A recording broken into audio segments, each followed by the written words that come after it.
think I'm all right. You think you're all right? I'll just stand up and leave in the middle of somebody's long explanation of their opinion.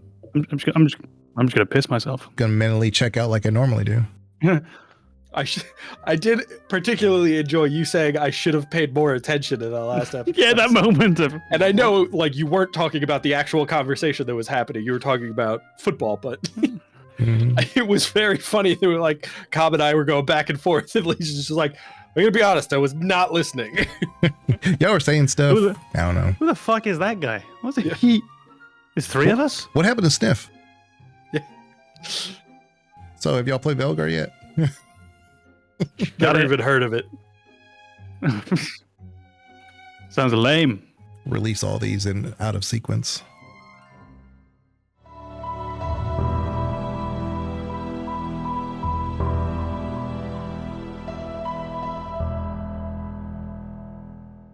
Before we begin, the Gamers Advocate would like to remind you that any episode could contain game spoilers, so watch or listen with discretion. And now your hosts, AMKomnenos, Banana, and Legion. Enjoy the show. Well, welcome on in to another episode of the Gamers Advocate podcast. We are joined with AMKomnenos, Mr. BananaHammockRepublic, and myself, Legion. And we like to discuss many subjects in gaming. One today, I want to give a little disclaimer. Some people may not like some of these takes that we have. In fact, Yeah, that's never happened before. well, most of the time we go with the flow. We're pretty much spot on with a lot of our takes. I'd say we're bat 1,000 most of the time. Today, we're going to be covering unpopular opinions, perhaps, or maybe just takes that are just not the normal takes, maybe. And they're not always the easiest find, because you're always going to find some people that say, yeah, you're 100%. I agree with you 100%. I know I have my hot takes that I've probably mentioned before, but I think we're going to start off. I think AMKomnenos has a game for us. The horrible description game. We've yet to title what it's called, but I think you guess that game. Guess the game, maybe? Yeah, sure. Yeah, bad title, make game find. Okay, so this game.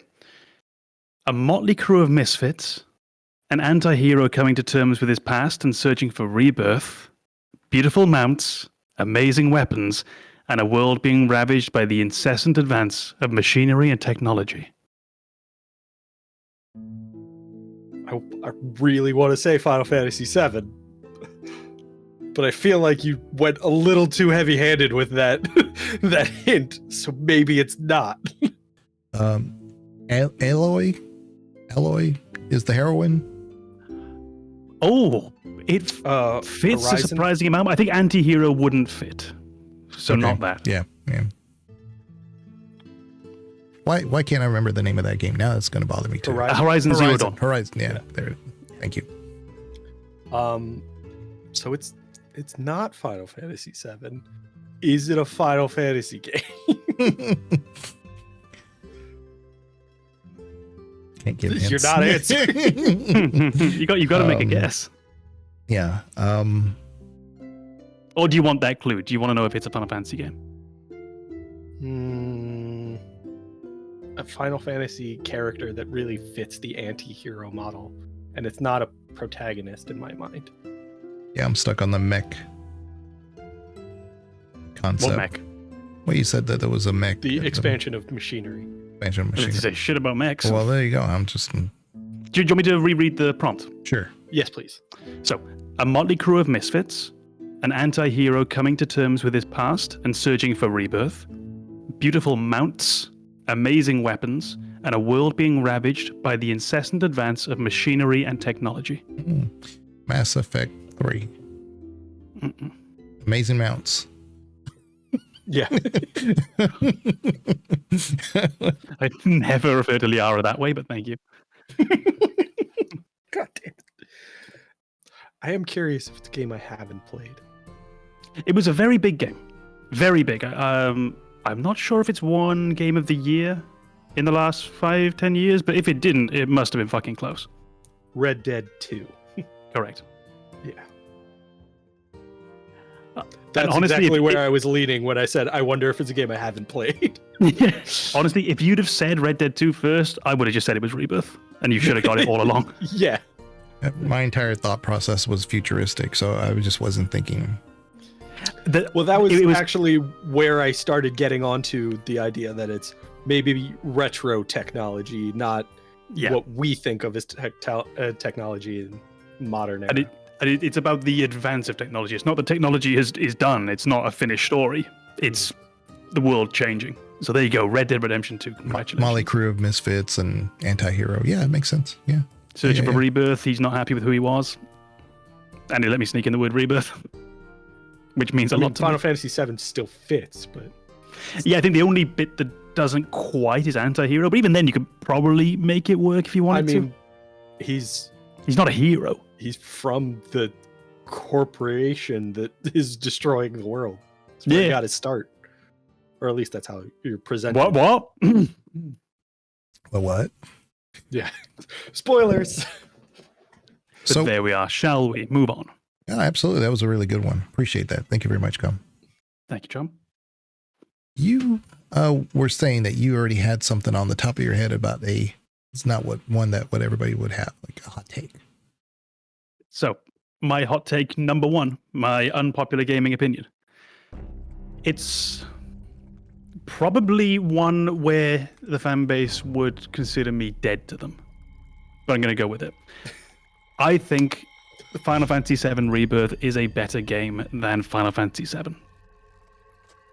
Now, I have almost nothing to base this on other than opinion. It's I like it more. Just about to say, please explain to everyone why you're wrong. But if I can use a few sort of vaguer concepts, I think the second game or third game, fourth game, whatever, but the sequel is always harder than the original. So I think to have actually taken the original game and build upon it and make something that we recognize generally as an extremely good game is already a hell of an achievement. I think it stayed true to the legacy of the Final Fantasy games. Now, there are changes. I'm not going to go into them because of Banana, who I assume will actually get around to it at some point. It might not be in the near future, but it'll be on the list somewhere, so I won't get too into it. They do make changes, but there is a general respect to the overall game whilst expanding it out in a way that Final Fantasy VII Remake didn't do. I think Remake expanded out and it felt bloated at times. I think Rebirth expands things out in a way that really fleshes out the world. And it gives characters personality you might not have had them before. Final Fantasy games to me are almost always not about the grand adventure. It's not about Sephiroth. It's not about Ultimecia. It's normally about the party of people that you're playing as. Don't know why I picked Ultimecia of all people. Could have said Kefka. Everyone's favorite Final Fantasy villain. I could have said the one from the game I'm playing now. Yeah. Jacob from Mass Effect. Fucking what's his name? Kitsune. Yeah. It has managed to take a party of characters who we know already and make me feel like I didn't know them before I played this game. It adds that much more depth and value to them. It respects the legacy of Final Fantasy in how mini-game heavy it is, whilst maintaining them as being optional as well. So I think it's bloated in the most beautiful way that any JRPG should be. It's clumsy, it's messy, it's stupid, it looks beautiful, it runs amazingly, and I think it deals with a story that already exists in a way that's respectful to the original, trying to do something new, and more often than not, hits the nail on the head. My other reasoning for it would be that I think Final Fantasy VII, the original, is more flawed than we give it sometimes a fair evaluation of. I think we're sometimes a bit too colored by nostalgia with that game.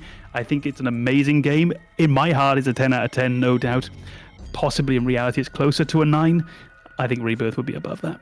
I think it's just a better game. I'm sorry, everyone. I still like the original. I really, really do. I really can't wait to see Pep's response to this video, because she fucking hates Rebirth. Imagine being so wrong. Sorry, Pep. I really like you too. You don't have to imagine. You just were. Legion, get him quick. Well, I was going to say is that we're probably not going to even just have one. We're just going to like hit one and some stuff. I mean, all of my gaming opinions are super popular and nobody disagrees with them. So you're basic. Yeah, I think I think probably what we're going to do is we're not looking to rebut or riposte. That's not the point. We're not looking to really argue with each other about this. It's just what's your opinion? We're looking to just start the fire and then step away while everybody else rushes in. Yeah, and this is opinions. So that's my first. There will very well be more. Yeah. Would one of you like to take the mantle from me and take the crosshairs off my head? Well, I have one. If you don't have one, Banana. I cannot think of one that I haven't already brought up. Oh, I'm going to bring up one that I've already brought up. So, I'm going to say Morrowind is the best Elder Scrolls title. No, it's not even close. And Objection. And I will say, popular opinion. Maybe because of the story, and is far better story than Skyrim or Oblivion. In Morrowind, so I've always kind of skirted around. I can't really talk about Morrowind without actually giving major spoilers to it, but I'm going to go ahead and go down that road. But in Morrowind, you basically, just like the other games, you're a former convict. You step off the prison boat, and you basically have to, you basically create your own name, title, background, all that other stuff, just like you would in any of the other games. But that's about as similar as it goes. The rest of the game, when you think about an open world game, like a true open world game, when you kind of conceptually think, what is an open world game? An open world game isn't necessarily, in my opinion, just tons of stuff to do in the world. Usually there's a lot of linearity there behind the scenes. So it's a linear game with some open world dressing. But Morrowind is a true open world game. You can actually stumble into the main quest line without realizing you're doing the main quest. So you're actually going from one place to another. You go into this mine or that mine, you catch a disease where you're supposed to die from it. Well, then you find a workaround to that issue. And then lo and behold, you're fulfilling prophecies that you didn't even realize you were doing. And it's all part of the game mechanics, but nobody's guiding you to this stuff. There are quests, there are main quest things. Basically, go talk to this person, but all they're really saying is, hey, I just want you to deliver a letter over there. That's really all you're doing. But along the way, you start realizing, hey, I've done this, I've done that. And then you start putting things together. You start reading books, you start uncovering the clues that actually guide you down the path of the game. Now, you don't have to do any of this stuff, of course. So as a true open world game, you can do anything but the main quest and still advance really far and feel like you've actually completed the game because you're still doing stuff within the world. Whereas Oblivion, Skyrim, ultimately, the end game is forgettable. There's not much there. So it's all this hype and build up for a very anticlimactic reveal. But in Morrowind, you realize, wow, that everything, all the rivers come together and meet in one. And then you realize the bigger picture you've fulfilled. And that is the Elder Scrolls prophecies. And that is how you define a game within that series. And after that, you are already the chosen one in Oblivion. You're already Dovahkiin. Right? So you're the chosen one already. We have no idea who we are throughout 90% of Morrowind. And that's the beauty of it, is that you discover yourself just through gameplay and not through any quest markers or anything. I mean, you're kind of lucky to just even go in the right direction when you leave the first town in Morrowind. So for me, my hot take is Morrowind was peak Bethesda, and it's always been that way. They've never come close to being better than that. I agree with you. I just don't think it's an unpopular opinion. No. I feel like that's an opinion that I once it's explained, I feel like people will open up, and especially among people who really love the Elder Scrolls series, I don't think that's going to be particularly unpopular. I think it's only more popular because Oblivion and Skyrim have far outsold Morrowind, and more people have played it. I think. Oh God, yeah. That it's going to be popular among the general gaming community. But the people who really have the information to make an evaluation between Elder Scrolls games, they're going to be much more open to that opinion. I think particularly, and also from our sort of natural bias, gamers of our age who played them in that order will probably still find that. I think any gamer who started with Skyrim will probably disagree with you. Not from any way that that's a bad thing, but it's just Morrowind is very awkward to go back to after you played Skyrim, despite how good the world building is, despite the really interesting ideas around the factions, and honestly, just the taste of the game, the feel, how weird the game is. It's really odd. I think it's hard to go back to if you didn't start with it. So I think, yeah, we could probably mark it as unpopular, but it's unpopular with a certain segment. Maybe the latecomers to the series, again, not in a bad way, just latecomers to the series, or more casual players, likely unpopular. Elder Scrolls fans, probably general agreement. It's probably even like a hot take even to Bethesda, because otherwise, if they believed it, they would have kind of kept the model, but they've abandoned that model. Oh yeah, no, fuck no. But I think what you've seen there's just, if that game came out now, it wouldn't be peak Bethesda. But it's when you look at the context of what they were working with, peak Bethesda. In the same way that Dragon Age Origins just doesn't play better than Veilguard, generally. Play better, purely technical level, but you can respect them a lot more for what they managed to do at the time. I did manage to actually come up with two. They're pretty similar though. I'll go with the one that I feel will probably get the most pushback. The Witcher didn't deserve a sequel. The game sucks. If you evaluate whether or not The Witcher 2 was the right call based on the quality of game that The Witcher was, no, there shouldn't be a Witcher 2. I'm glad that there is, because it's better. It's objectively better, but it shouldn't have existed based on what we got from The Witcher, because The Witcher is just a bad game. I really hated it. But knowing what came from that, I'm happy a sequel exists. I'm happy they went on to The Witcher 3 and now The Witcher 4, because that world is awesome.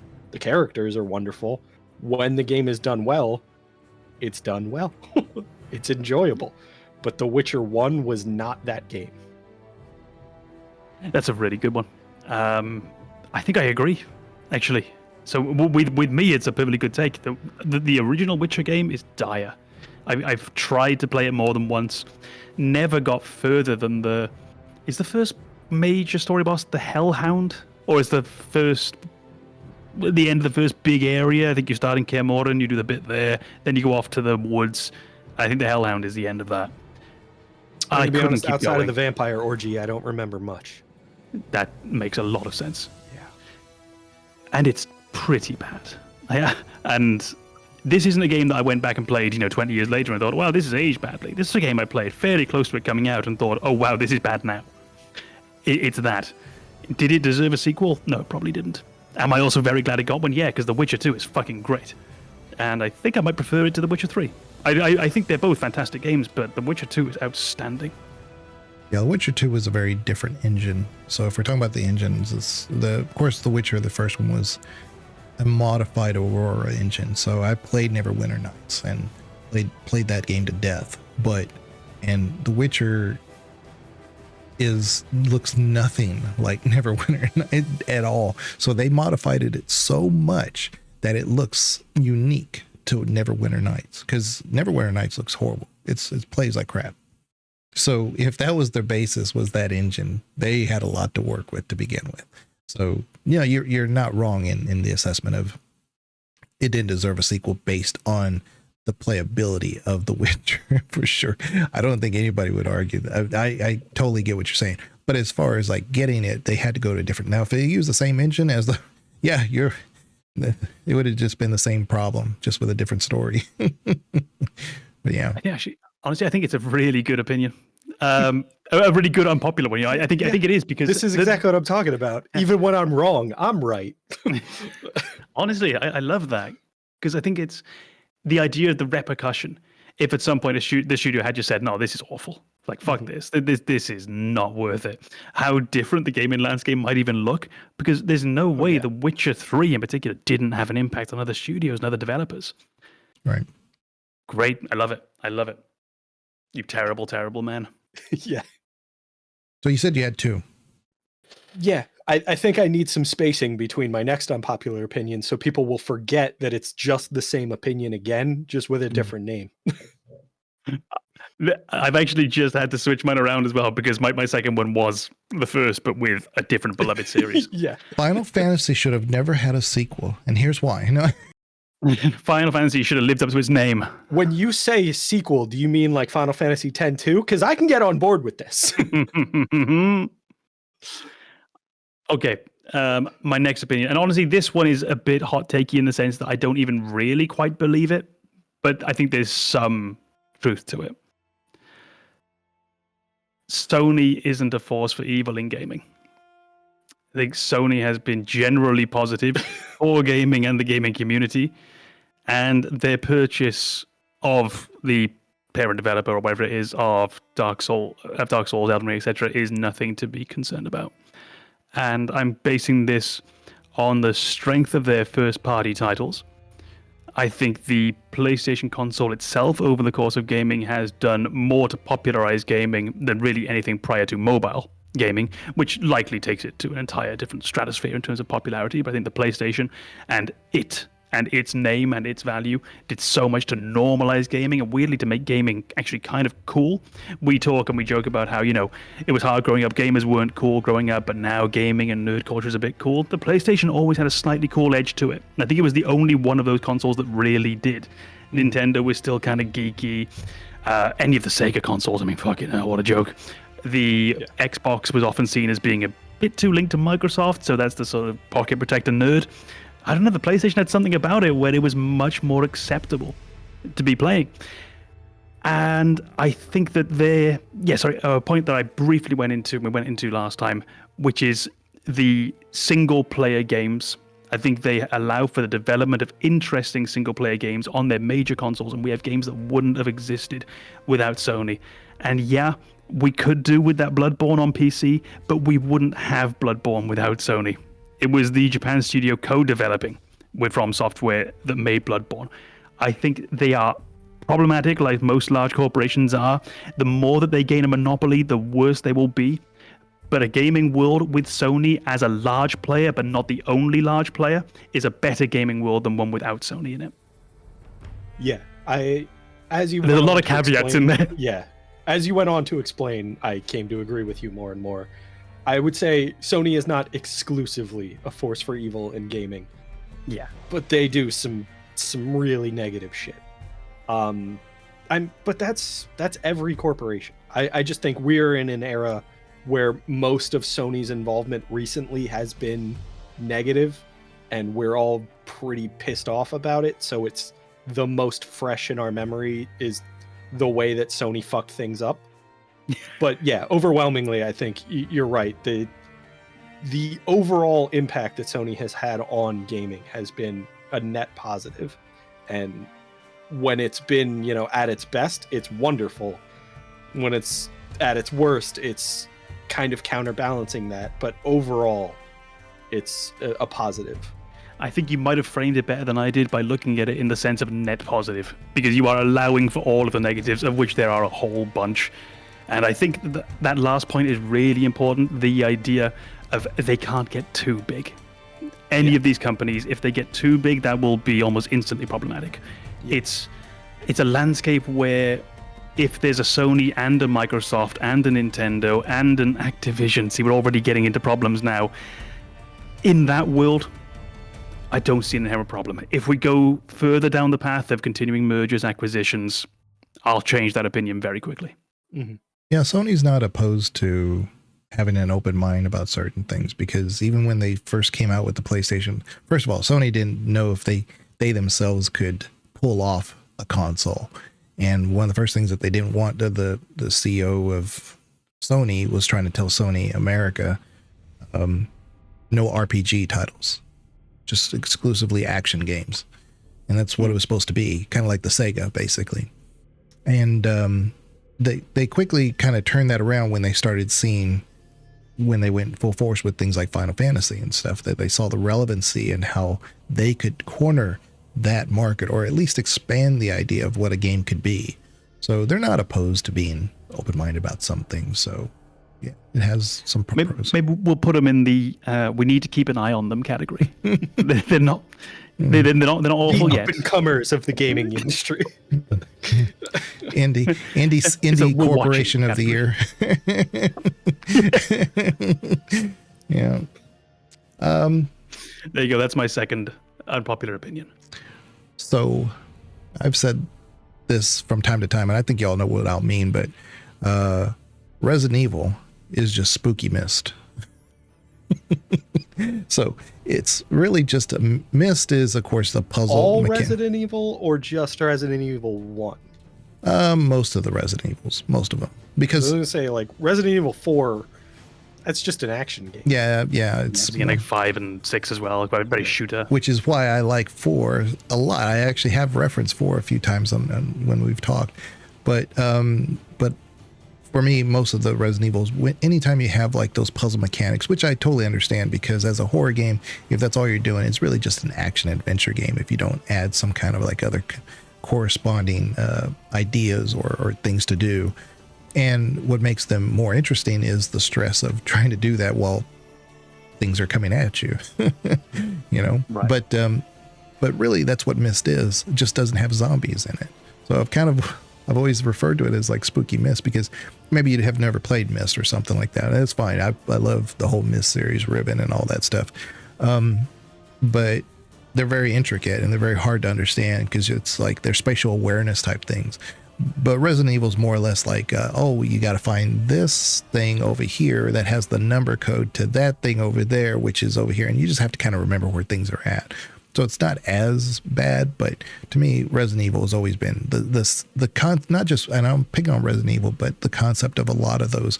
Silent Hill's the exception here. Although there are some puzzles in Silent Hill, they're just built a little differently. But Resident Evil, along with a lot of other similar horror titles, really just play into the puzzle mechanic. It's like, you want to be a puzzle game, be a puzzle game. You want to be a horror game, be a horror game. They kind of like try to do that middle thing. And that's why I call it spooky Myst.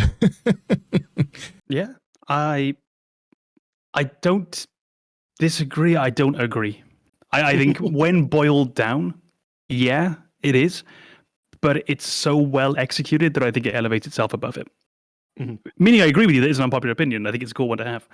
I think calling it spooky Myst is the same as saying that the English countryside is just green. Oh yeah, technically you're right. It is just green, but it's every different kind of green, and it's all those. It's just Tech Mario. That's actually really good. Yeah, Astrobot is Tech Mario. Technically, yeah, but it's so much more than that. So I agree with a part of your foundation, which I think makes it a good unpopular opinion, without agreeing with the final thesis, which is what it's supposed to be. So I have another one that's actually not related to my first one, and I think I'll probably get some real pushback on this. Esports is bad for gaming. Ooh. I don't like it. I like that gaming as a hobby is respected to the point that esports can exist. But I think when you get to the point where esports exists, you end up with developers focusing on creating a competition in their games that misses the point of gaming. So when you, for example, like one of the only esports that I ever followed was Overwatch.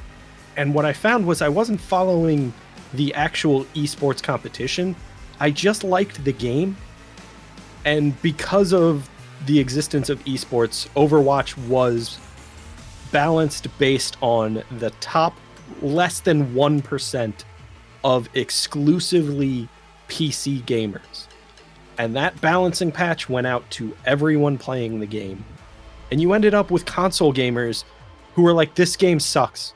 It's so horribly balanced because it's not balanced for console mechanics. And then you ended up with PC gamers who were like, I just wanted to have fun. And now people go into quick play to practice for competitive play, and it's not fun. And then I go into arcade and people don't do anything. They're making their own game that I don't want to play.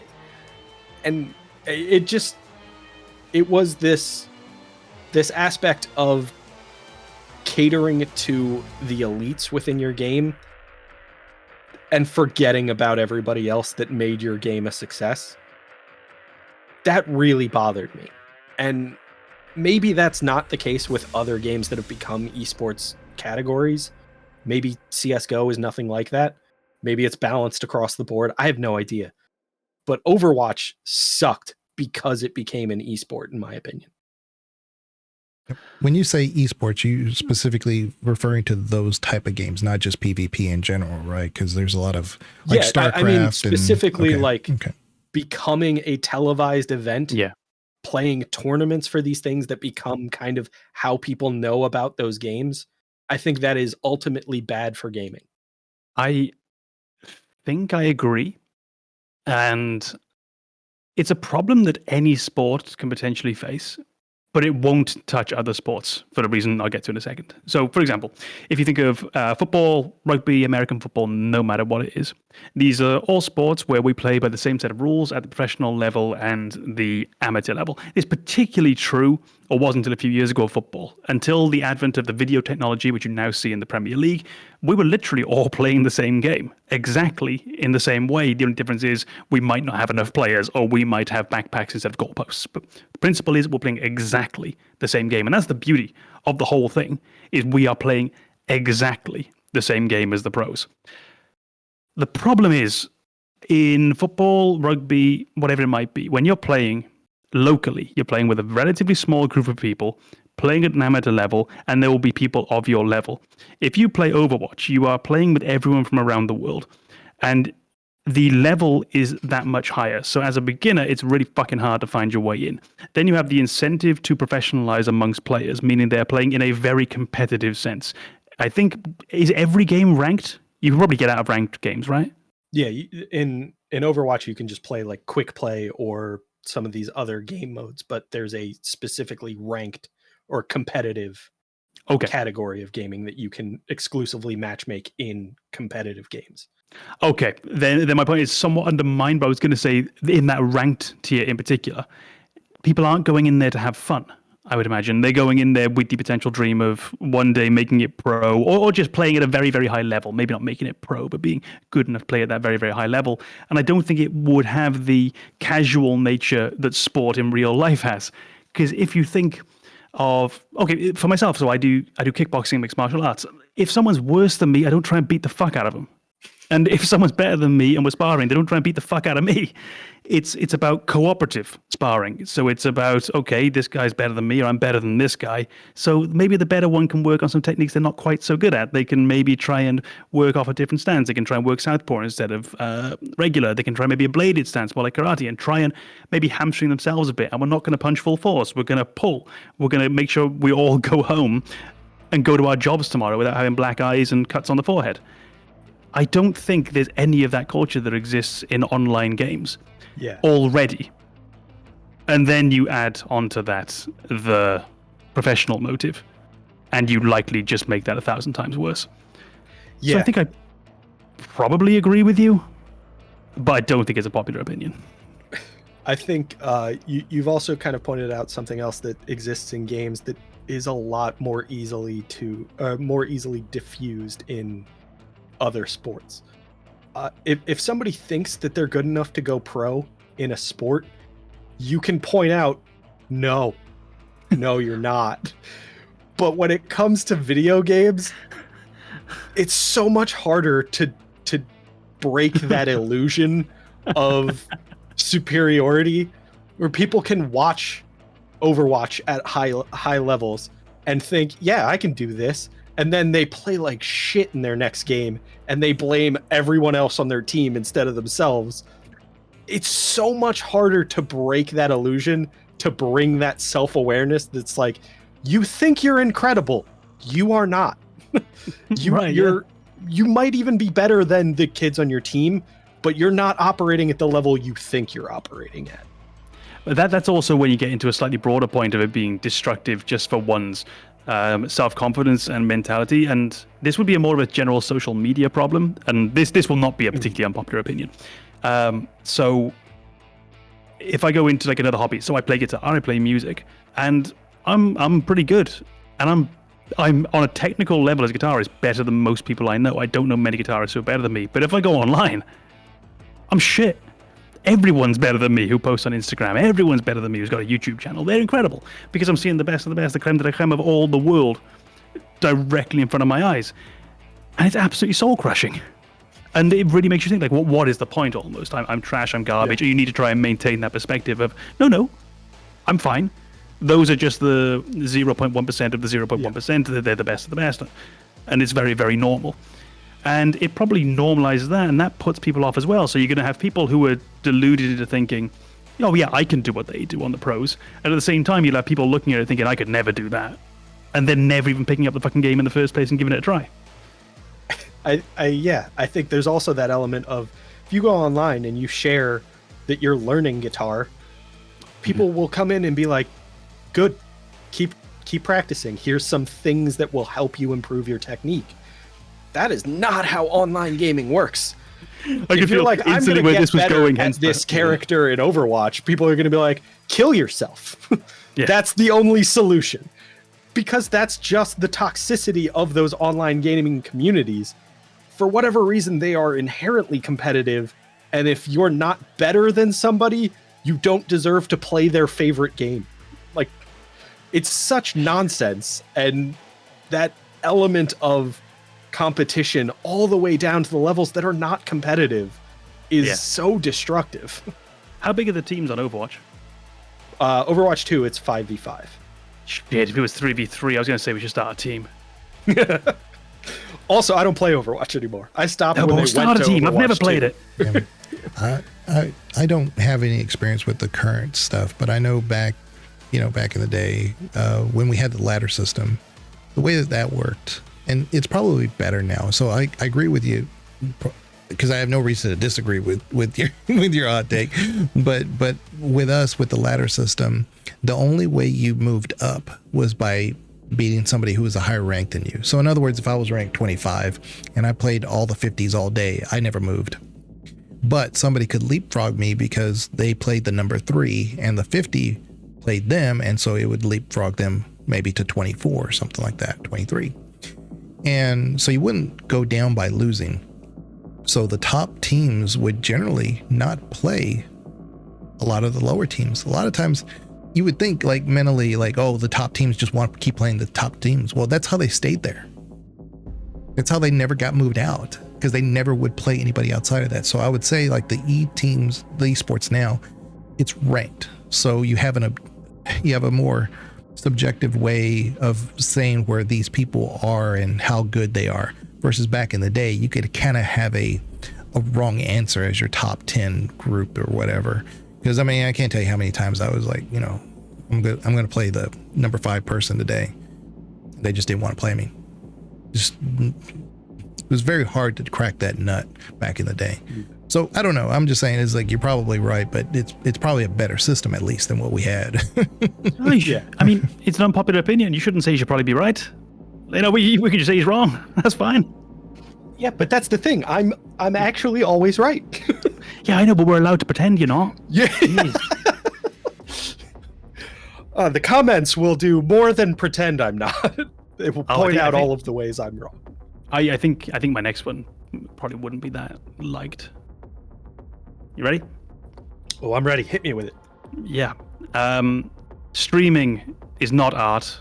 It's a waste of time, and it shouldn't be the primary thing you consume as media. I think it has almost no value. It's massively derivative. Almost everyone who's doing it probably shouldn't be, only in the sense that they're not that interesting. I include us in this a lot of the time. This is not aimed at everyone else except us. And I don't think it progresses in any way in the way that good art should. Good art should challenge. Good art should progress. Good art should be unpleasant from time to time. Streaming, I feel, tries to hit the lowest common denominator far too often, and ultimately is pretty vapid. I was like all amped up to disagree with you. So like as soon as you finished your sentence, I was going to be like, fuck you. And then you said something I just objectively agree with. I'm like, yeah, it's fuck. Well, that was fun. Yeah. No, but I'm not saying agree. no one should stream. It shouldn't be the primary thing you consume. You should do in the same way that, for example, if you're into, and this is an ideal world, if you're into politics, for example, you should do more reading than you should do watching debates. Because if you are watching debates to understand politics, my goodness, there is no discussion being had on that debate channel that you couldn't have with your uncle at your Thanksgiving dinner. The quality of it is so inherently fucking low. It's pathetic and honestly, genuinely shameful and embarrassing. And I just feel that streaming essentially does the same kind of thing. It regurgitates other forms of art. It regurgitates video games. It regurgitates books. It regurgitates films. And you would do much better for yourself, for your sense of personal development, for your growing appreciation of art and culture and the world, to get outside of the streaming world and engage with books, engage with film, engage with music in and of itself. And I mean long form books, albums instead of just individual songs, to appreciate how something was made and why it was made in the way it was, as a complete rather than as just a snippet of that one individual thing. There is nothing wrong with streaming, and I enjoy streaming and streamers as much as just about anyone. I just don't think it should be the biggest part of your media consumption. Just got a notification that one of our friends has gone live. I just want to like join into their stream and be like, Com said to stop. Com said you suck. Com says I can't come out to play. Yeah. Well, I think that's why a lot of the aspects of streaming are broken apart in things that other forms of social media have tried to grasp. So things like clips, vines, I think vines, certain Vines, yeah, exactly. So or TikToks now, whatever. It took a second to compute what it was. Yeah, so they basically are taking, in a nutshell, a lot of like things in fragments and put them into bite-sized pieces, so that way it makes for more. It makes you feel like you're full, kind of like eating a bag of chips. Like you're full, but are you really satisfied? Are you really full? No, you're not. So it's kind of. Is the bag empty yet? Yeah, the bag. What size was this bag? What size of potato chips are we talking about? Yeah, so I can kind of see. I do see the validity of that, but I think where I disagree with that is only the times where they're playing a game that I haven't seen before and they're not consumed with chat.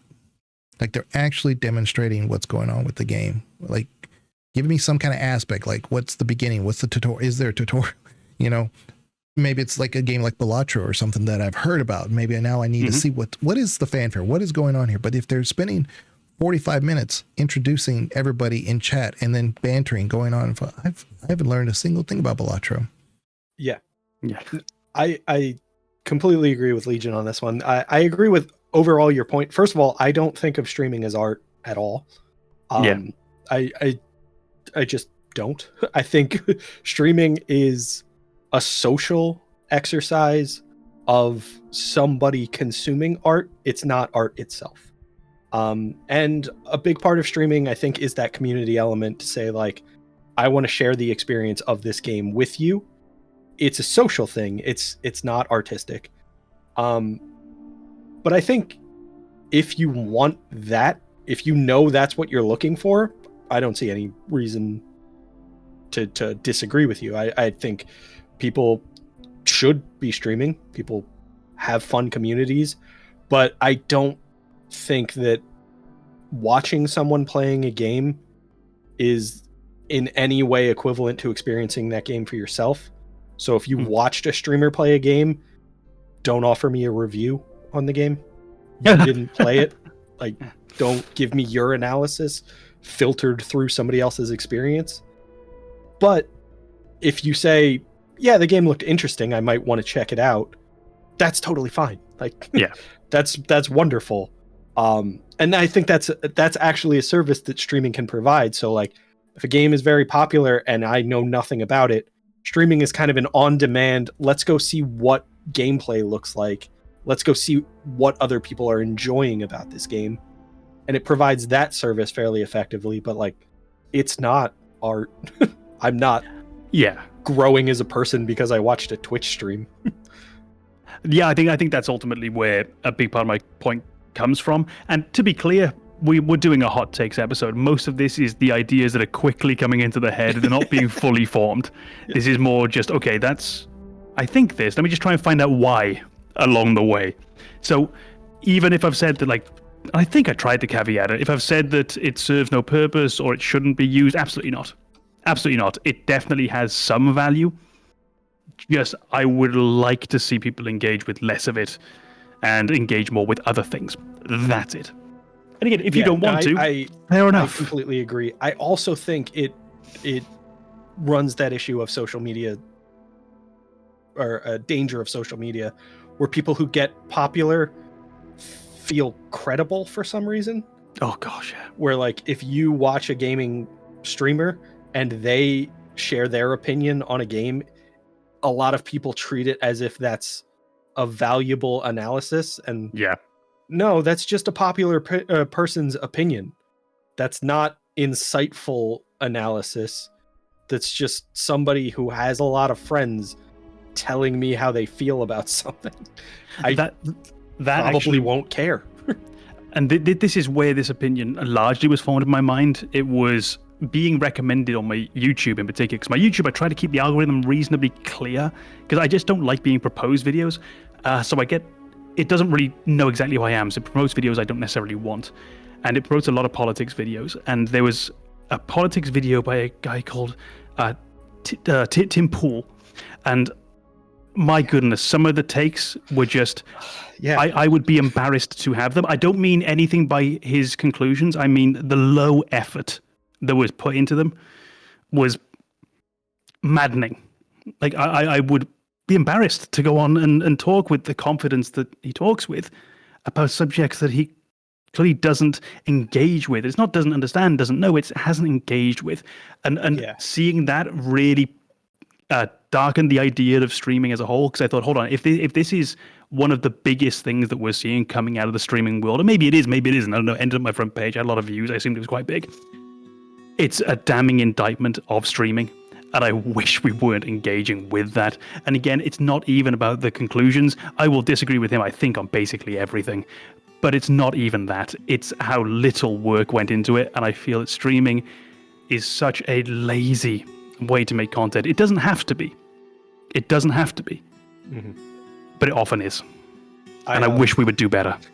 I don't want to dig into that too much. No, I'm not trying to get us away from gaming, but like I think that ties back to what I was saying about it being kind of a popularity contest, where my experience with Tim Pool, and I have experience and I don't want to, is that he has a lot of those kind of counter opinions to kind of like popular movements, and people latch on to the fact that they agree with him on that conclusion, and they elevate him as a mouthpiece for voicing their opinions, and he's so bad at it. He's very, very bad at backing up his points of view, but people latch on to the fact that they have the conclusion in common, and this guy has a platform, so let's boost his platform so that my conclusions can get the support they need. But he does such a bad job of it, and that's the heart of the issue for me, is having a wide audience, having a platform that lets you communicate to a lot of people does not mean you are qualified to speak on anything. Yeah. You are qualified to have an opinion. You absolutely are. But it's as meaningless as mine. Yeah. Well, when you have like, I don't know, 10, 20% of what you're saying about that subject being correct, they leverage that sometimes into the Someday other 80%. I'll get there. Well, yeah, Banana has a dream. Yeah. Operating at like 4 or 5. They turn the other side of that into their method of trying to portray how their conclusion was flawless because of those very few facts that they have. And then, like I said, they try to leverage that into the difference. So that's unfortunately what some people can't understand, is that the reasonableness is not qualified.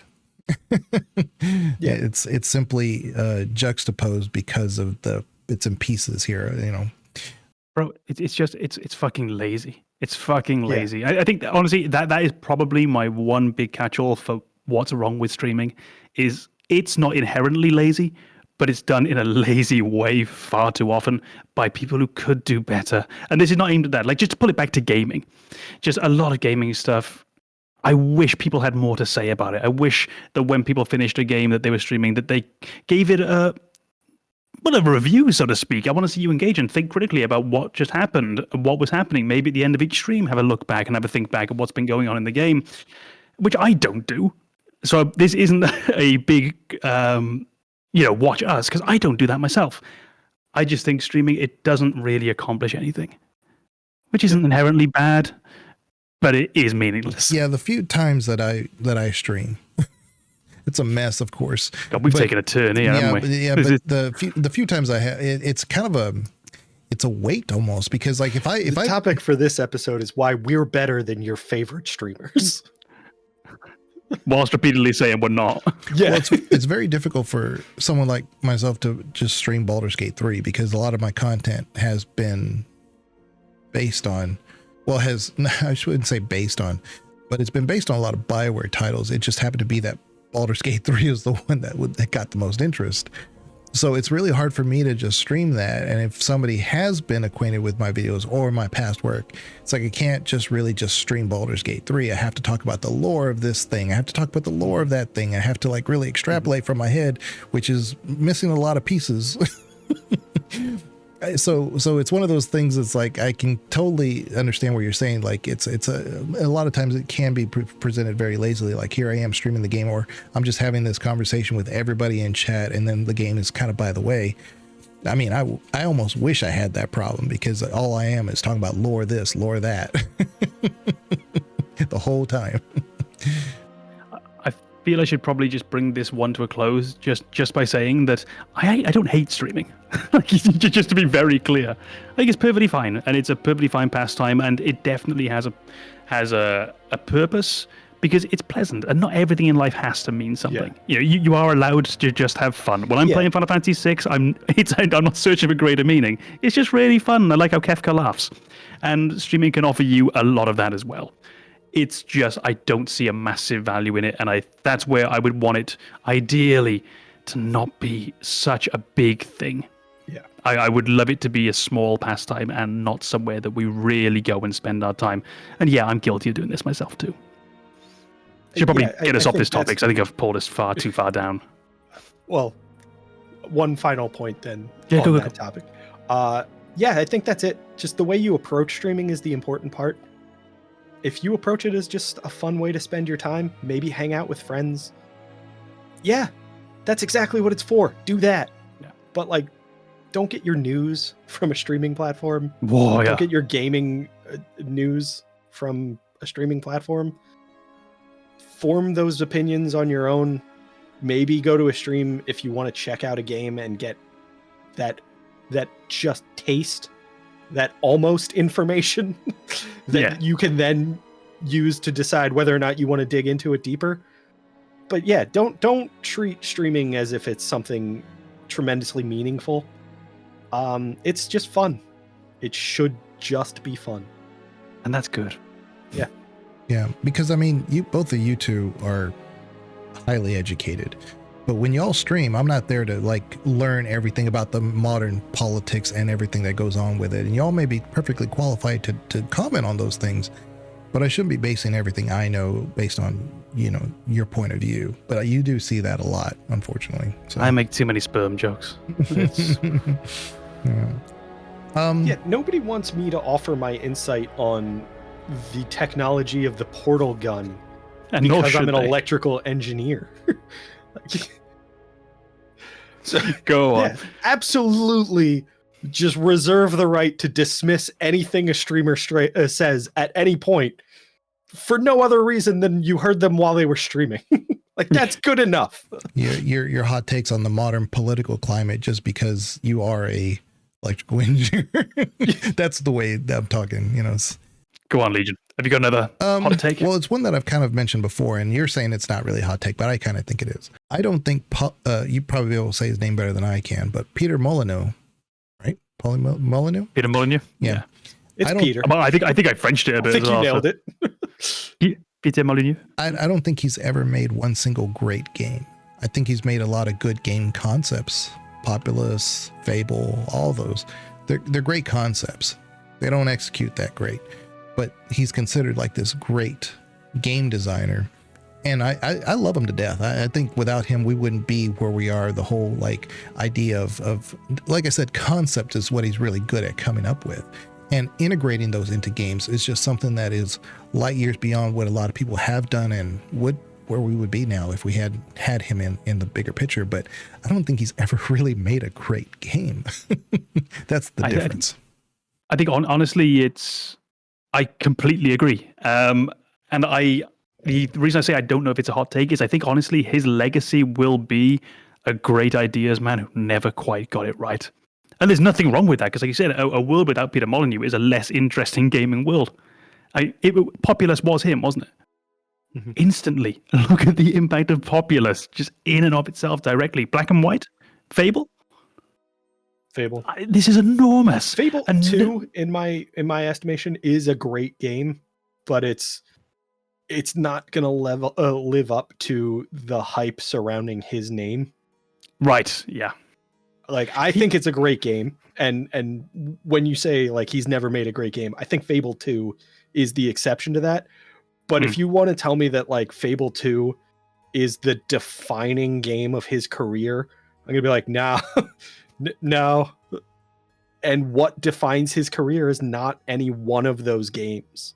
So like, yeah. I completely agree with you. I think the games he has been involved in have great elements, and I think he's a big part of what was great about those games. But I don't think any one of those is this kind of dominating force within the gaming industry to be the prime Molyneux game. Like I don't think any of them qualify. Yeah, he didn't make Mass Effect or something, you know? Yeah. I think a way that I think about Peter Molyneux is he's not what Sid Meier was. He never hit that level. If I see Sid Meier's name on a game, I'm actually kind of interested. That works for me already. Peter Molyneux, I'm curious, but I don't know if I want it yet. It's like I think that's opposite of Tom Clancy. I know exactly what that's going to be, and I don't want it. Yeah. This is... Which, by the way, has nothing to do with Tom Clancy. But I think this is honestly it for me. I just think I agree with you. That's all. My only problem with it is I don't know if it's an unpopular opinion. That's it. I am in complete agreement. And like I said, I think you and I agree, but I think it is the hot take because you list any of those games. A lot of people would say that those are great games, but I would say no. I think most of them are good to great games. I just don't think any of them are iconic. It's like, I think Spore was good. I think Black and White was great. I think Fable 1 was good to great. I think Populous was great, but I don't think any one of them was truly era defining in the way that Sid Meier's Civilization was. So he'll always be, and so many of his ideas should have been. Spore should have been genre defining. Popular should have been genre defining. That's the closest he came. Fable should have been, based upon what was said, what we expected, what we wanted it to be. He's just always the bridesmaid, never the bride. Mm-hmm. You got one, Banana? Two yeah, left, just get that last one in. And they're both kind of similar to things I've already said. First and foremost, Kingdom Hearts sucked. Didn't deserve a sequel. In the same way that Witcher did. It's a bad game. I'm glad it got a sequel. I'm glad the sequels are better than the first one. Yeah. Kingdom Hearts 1 sucks. The other thing that I was going to say, and it kind of plays off of the previous one I gave, the success of Fromsoft caused stagnation in the gaming industry. So Fromsoft did Dark Souls very well. Then they went on to Dark Souls 2, and a lot of people have varying opinions of where they place Dark Souls 2 in the Dark Souls trilogy, but it's a good game. They did it well. it might not be exactly what you were hoping for from Dark Souls 2, but it's a good game. Dark Souls 3 is an excellent game. Elden Ring is an excellent game. Bloodborne is an excellent game. FromSoft really nailed what they do, and I think the gaming industry took notice and tried to copy all of the things that they did without recognizing why it worked for FromSoft.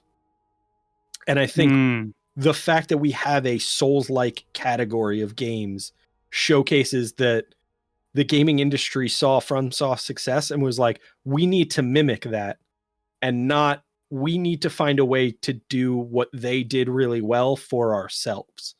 So we have a lot of games that are trying to copy the gameplay of Dark Souls. We have a lot of games that are trying to copy that challenge to say that, like, there's not a lot of conveyance. You just kind of go out in the world and figure it out.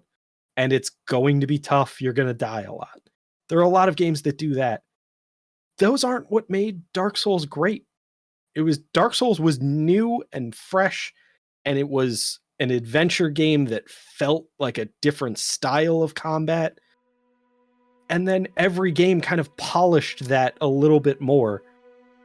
And people just took elements of that and copied it into their games, and they didn't try to do the new thing that Dark Souls did. They didn't try to find a way to make their game the genre-defining game that Dark Souls was. They were just like, let's copy Dark Souls. And obviously, games in other genres continued to be made. People did really well with, other action games, other RPGs. But it just felt like we got too many knockoff Dark Souls games surrounding the success of Dark Souls that we really wasted a lot of potential during that time.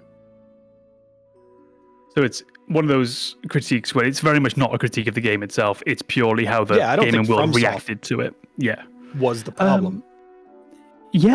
I think I would agree. I think we see this almost every time that something like that happens. If you think back to all the open worlds that followed, it wasn't the first, but Far Cry 3, for example, when you see this immense quantity of open worlds. Think back to all the platforming games. Think back of all the games in the 80s and the 90s that were derivative of the games that came before. Think of the overload of those point-and-click adventures that we see after the real advent of LucasArts. And I mean, we still remember a lot of the good ones, but my goodness, there's some garbage out there. Oh yeah, there's of people that weren't trying to do anything new and interesting now. And we'll see this again in the near future. We'll hit the next interesting game that does something new, and then we're going to imitate it for the next 2-3 years. So I think I agree with you, and I would probably just expand it out and would say that it's not Dark Souls even, it's just whichever big thing we hit upon every 2 or 3 years.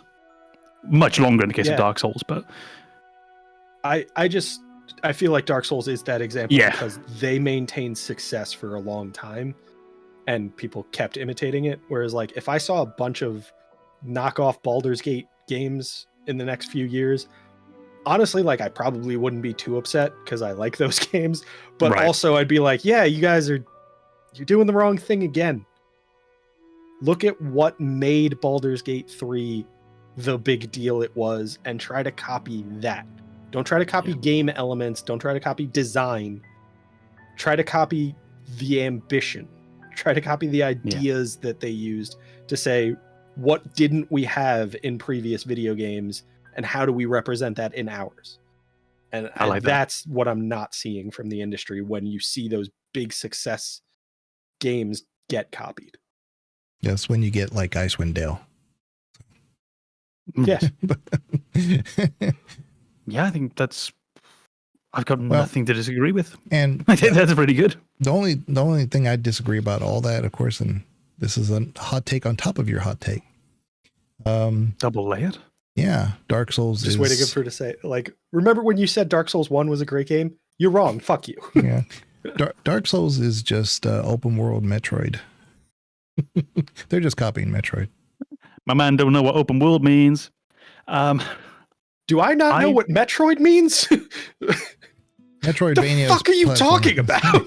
And I'm going to clarify, by the way, the thing that made Dark Souls 1 great in my mind was actually the level design of the first half of the game. It's the world and the physical world that you're in, not the world building, but the world and how well layered it was, the things that were wrapped around on top of each other, the new paths that you opened up, that elevator. It's a cliche, but the elevator that took you back to Firelink Shrine from the first time from the Undead book. Things like that really made that game feel special. And the combat in Dark Souls 1 is passable. Dark Souls 3, it's fucking outstanding. They were finding their feet. There's nothing wrong with that. It was the first effort at this. It's clunky, it's awkward. They hadn't got there yet. Well, I think that's exactly it. Like the combat in Dark Souls 1 was revolutionary, but it wasn't perfect. No. And so when people are like, let's copy Dark Souls 1's combat, it's like, no. Really? That one? You're missing the point. They just roll around everywhere. Well, I think actually the rolling iframes is something I'd like to see less of in games generally. There's something about that I'm just a bit tired of now. That every game will have that. It's not bad. It definitely I'm just tired feels of it. like a game where you have a hitbox that's permanent and you actually need to avoid colliding with things is more interesting to me than Dark Souls. Yeah. You know they've got that Final Fantasy VII Remake, right? Neat. And I was just going to say, and then they took it out in Rebirth again. Yeah. Well, there we are. Just to finish up, I go just like in one sentence, just the other hot takes I had, if that's all right with you, just to sort of get them out there. Otherwise, it's going to feel like I held in a sneeze. So they're pretty straightforward. The Last of Us 2 is a better game than The Last of Us 1, which I didn't like. Baldur's Gate 3 is boring and is a step back from Divinity Original Sin 2. I know. That one's going to be unpopular. Yep. Phasmophobia shouldn't be released. It's been in early access for 4 years. It should be in development. Replayability is overrated. I'll fight you. and that's it. Honestly, all of them I've sexed up a bit. I actually don't think Baldur's Gate 3 is really boring. I'm just dressing it up to make it a bit more hot takey. But I do think Divinity Original Sin 2 has a better combat system. I will say that replayability is not ever something that I think should be considered in evaluating a game's quality. Because they're not trying to give you that experience multiple times. They're trying to give you that experience once. So like, right. I'm not going to evaluate a game and say, oh, I won't be able to replay this. It sucks. I'm going to focus on that one playthrough experience as far as whether or not a game is good. So I do, to some degree, agree with that. That being said, I want replayability in my games. Yeah, I think this is it. It's not going to be that hot takey when you look at it in that way, which I think is the right way. It's that replayability is overrated. It's not that it's a bad thing. It's just, it's not going to be a first thing that I want from a game. Yeah. But if it's a fucking great game and I can play it again, cool. Yeah. In that case, great. I think the only extra one that I had really is not a hot take. I wouldn't think so, but apparently in the modern climate it is. But the female protagonist is not woke. It's been the norm in the gaming industry. It's been the norm. There's nothing new here. Laura's been around. Samus was been around. Link has been effeminate for as long as I can tell. But I mean, bro, I mean, honestly, it's such a uninteresting. Not you that bringing it up, but the whole debate around this is so deeply uninteresting. When they say that it's tired and it's like we don't want to see that, this is not something that gamers want. It's like this is what we've had. It's been around. It's what it has been working. The most popular titles have been female protagonists. But whatever. But you find oftentimes as well that actually a lot of these games they were women protagonists that weren't really feminine in any sense. I think people often appreciate the sort of almost gender neutral attributes of them, and I like actually that we see a broader range than that now. Sometimes it just felt like no, hold on, you just there's nothing about this character that's interesting in who they are, and I like to see that now. Sometimes we will lean into a character's maybe sexuality, or we'll lean into their gender a bit more, and use that as a way to do a bit more storytelling. Honestly, the whole fucking debate around it though is so dull, so disinteresting. If you don't want fucking a female hero in your game, don't play it. That's easy enough. If you're concerned about how attractive or unattractive the character is in the game, wow, that's incredibly boring. And I'm concerned that your biggest critique of this game is that you can't masturbate to the fucking character, because that's bleak at fucking best. It's incredibly uninteresting. Again, not aimed at you, aimed at that as a point. Games, just like any book or media, are trying to tell a story. And if you're not there for the story, I mean, you can critique it on its mechanics. You can critique it on its maybe art style, maybe even then. But if it's telling a story and it tells it well, that's what you should really be focused on. But yeah, well, I'd like to see a game, honestly, actually, with more women who are the heroes in the game, and actually who maybe multiple women, and they talk to each other about things that aren't guys as well. That might be nice. Really let them have full, because that's one of the great cliches, isn't it? That you put two women in a story, and if they're talking about anything, it's talking about another guy in the story. Nah, fuck that. I want these fully developed characters doing new and interesting things. And we've had a fucking million male heroes. We've had a million female heroes as well. It was never a problem before. It's not a problem now. Yep. If your hero is interesting, fuck. It's that. You can probably tell that it's just I'm bored of the conversation. Not this conversation right now, not you, but that, and pretending it matters is something I'm so incredibly bored of. Well, like I said, I don't think it should be a hot take, but apparently it is. And that's why I brought it up.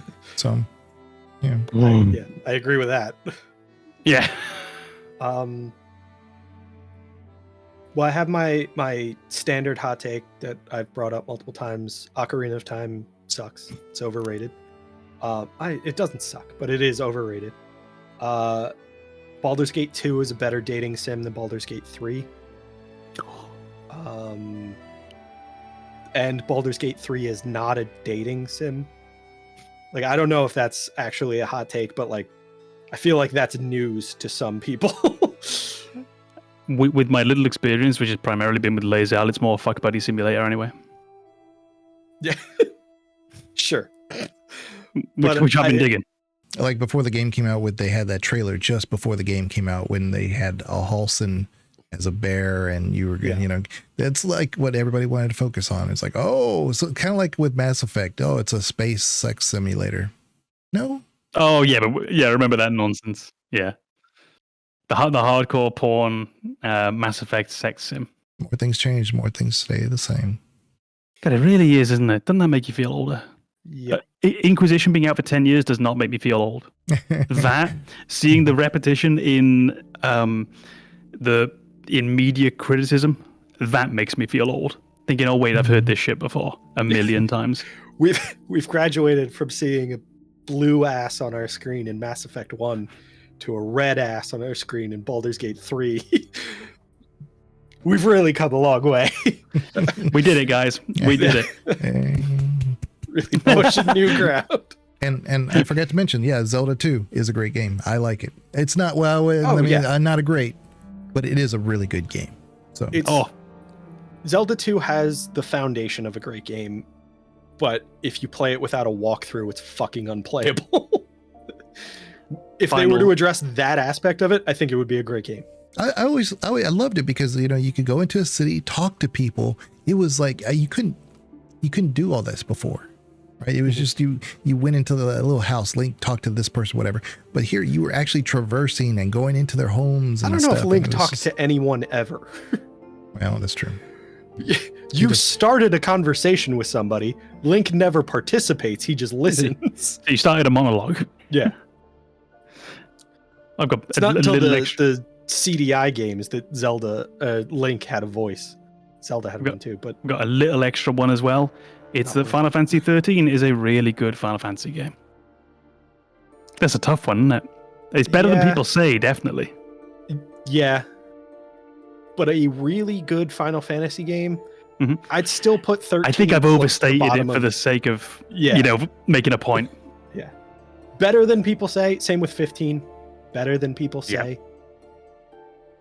Really good for 13? I don't know. Yeah, no, in my head, like when I rank it now, it's like, well, it's clearly not better than 7. It's clearly not better than 10. And that kind of happens. Yeah. So maybe I overstated for the sake of making a point, but it's a good Final Fantasy game.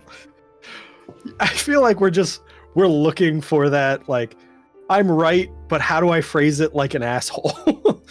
I'm worried we're going too far the other way. These are our hot takes, but these are the reasons why it's fine to disagree with us. Like, don't worry. Oh, yeah. You're good. You're good, chums. We have no confidence in our convictions. Oh, I will hold to mine unabated, but I will acknowledge the possibility that I'm still wrong. I'm just stubborn about being wrong. That's a surprisingly healthy viewpoint for anyone here today. Yeah. Appreciate everybody being here today.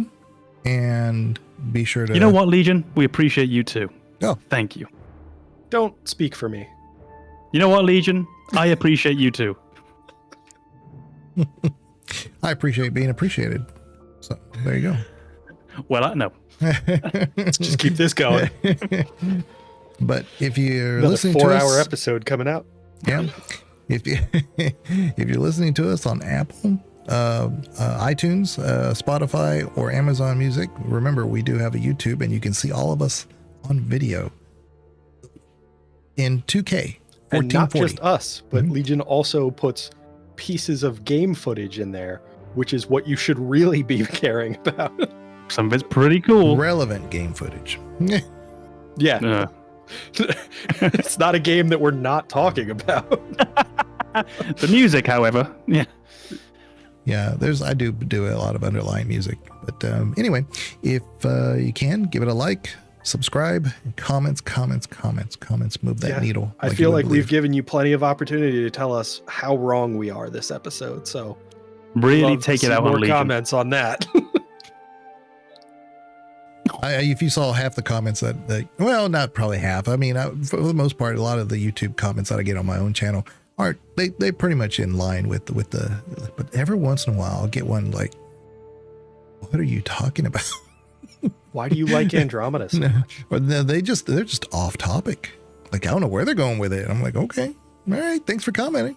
You know. Anyway, I hate your beard. Like, subscribe. we will check you guys later. Thank you very much. Bye-bye. Bye-bye.